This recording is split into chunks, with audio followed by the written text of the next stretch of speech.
Ever wonder what happens to old airplanes? They get recycled and turned into circuit boards for use in phones, computers, and TVs. So how do they do it?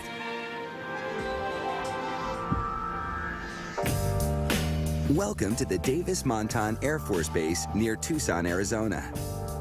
Davis-Montán is a jet plane junkyard for the USAF. At Davis, you can find everything from F-4 Phantoms to B-52. The Lockheed C-141 Starlifter is a troop and supply carrier that was once the pride of the Air Mobility Command. With over 40 years of service behind it, the Starlifter now faces a phased retirement program. But to salvage worker Ramon Martinez, the Starlifter is still a goldmine of reusable materials and components. Tons of metal sheeting, miles of wiring, thousands of electrical components. Martinez has already removed much of the plane's interior. All that remains is the shell. In one piece, it's too big for the scrapyard. But Martinez is about to fix that. With Martinez at the controls, a massive excavator comes to life. Such a machine is usually used in construction, but today, it's become a plane killer. Like a voracious beast, the cat advances on the Starlifter. What follows is not for the faint-hearted. First, Martinez rips off the pods that held the engines. Then he hacks off the wings one by one.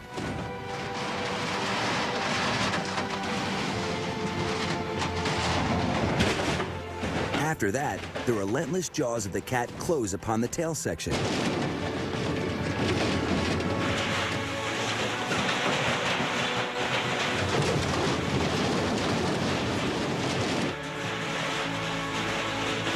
Like a predator tearing at its prey, the cat rips out some of the innards of the stricken Starlifter.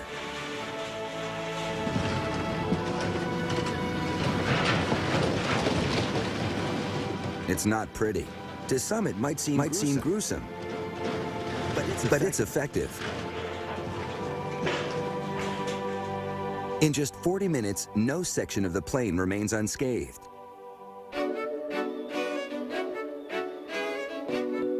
What's left is not exactly bite-sized chunks, but it's small enough for transportation to the next phase of the recycling process.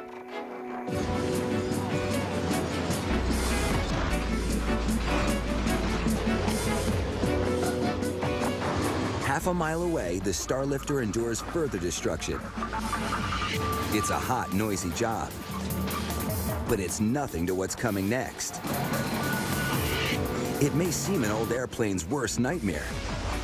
It is, in fact, the heart and soul of the recycling process.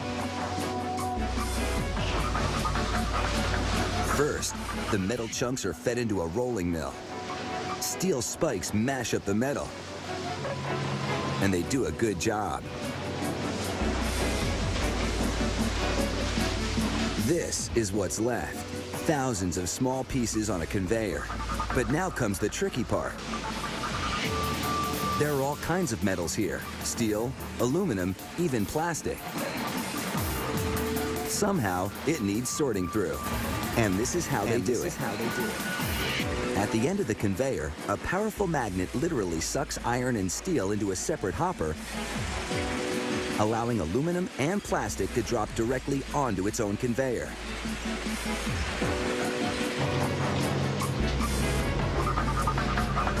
A final manual check removes any pieces of plastic or unwanted items.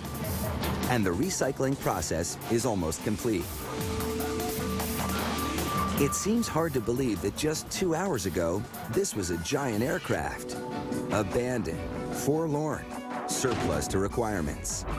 Now this metal will soon be on its way to help make phones, computers, TVs, and a dozen other products right across America.